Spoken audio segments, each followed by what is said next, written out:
ভৌগোলিক অবস্থানের কারণে কিছুদিন পর পর প্রাকৃতিক বিপর্যয়ের কবলে পড়ে বাংলাদেশ।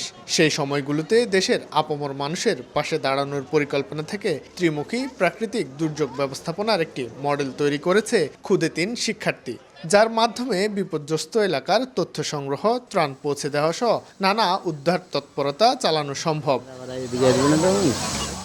রাজশাহীতে বিজ্ঞান ও শিল্প গবেষণা পরিষদের উদ্যোগে আয়োজিত বিজ্ঞান মেলায় এমন প্রজেক্টের প্রদর্শনী করে নগরীর শিমুর মেমোরিয়াল নর্থ সাউথ স্কুলের ৩ শিক্ষার্থী।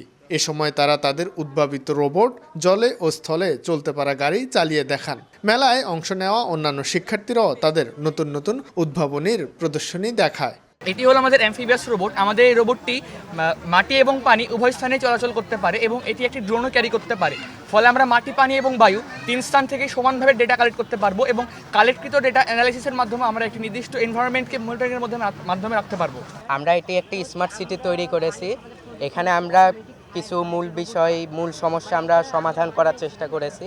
এখানে যে বিদ্যুৎটা আসছে এটা তৈরি করতে গেলে এয়ার পলিউশন তৈরি হয়, এতে করে গ্লোবাল ওয়ার্মিং বেড়ে যায়।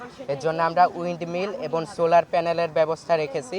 বৃহস্পতিবার সকালে ফিতা কেটে ৩ দিনব্যাপী এই মেলার উদ্বোধন ঘোষণা করেন বাংলাদেশ সরকারের যুগ্ম সচিব ইফতেখার আহমেদ চৌধুরী। এ সময় বিশেষ অতিথি হিসেবে উপস্থিত ছিলেন বাংলাদেশ বিজ্ঞান ও শিল্প গবেষণাগারের প্রধান বৈজ্ঞানিক কর্মকর্তা ডক্টর নুরুল হুদা ভূঁইয়া।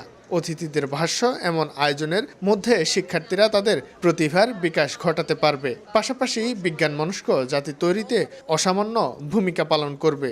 যেসব প্রযুক্তি আমরা মনে করি যে এগুলো ন্যাশনালি এগুলোকে আমরা পূর্ণাঙ্গ প্রকল্পরূপে আমরা এগুলোকে রূপ দিতে পারবো, সেগুলোকে কিন্তু আমরা অ্যাডপ্ট করে এবং আমাদের বিসিএস-এর তত্ত্বাবধানে এগুলোকে কিন্তু আমরা সামনের দিকে এগিয়ে নিয়ে যাই এবং এটা আমরা শিল্প প্রযুক্তিতে ব্যবহার করতে পারি, সেইভাবে আমরা এগুলোকে নার্সিং করি। এই মেলাটা শুধু উদ্দেশ্য হলো এদেরকে উদ্বুদ্ধ করা, আর স্কুলে যেমন টিচাররা থাকেন ওনারা এই মেলার সাথে সংযুক্ত হয়ে ছাত্রছাত্রীদেরকে কিন্তু প্রজেক্টগুলো দেখায় দেন। সো এইটাও এক ধরনের উদ্বুদ্ধকরণ এবং বিজ্ঞান মনস্কতা তৈরি হয়ে যাবে। আয়োজকরা জানান, গত কয়েক বছর ধরে ধারাবাহিকভাবে এই আয়োজন করার উদ্দেশ্য হচ্ছে জনগণের চাহিদা অনুযায়ী নতুন নতুন প্রযুক্তির উদ্ভাবন করা। আমি 3 বছরেই রাজশাহীতে এখানে আসছি, 3টা মেলায় অ্যাটেন্ড করলাম।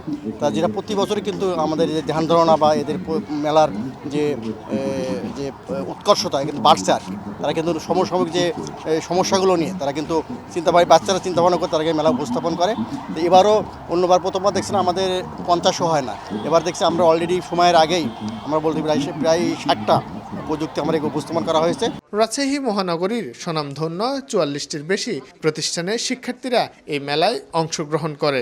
মেলার সমাপনী দিনে স্টল মূল্যায়নের মাধ্যমে 3টি স্টলকে বিশেষভাবে পুরস্কৃত করা হবে।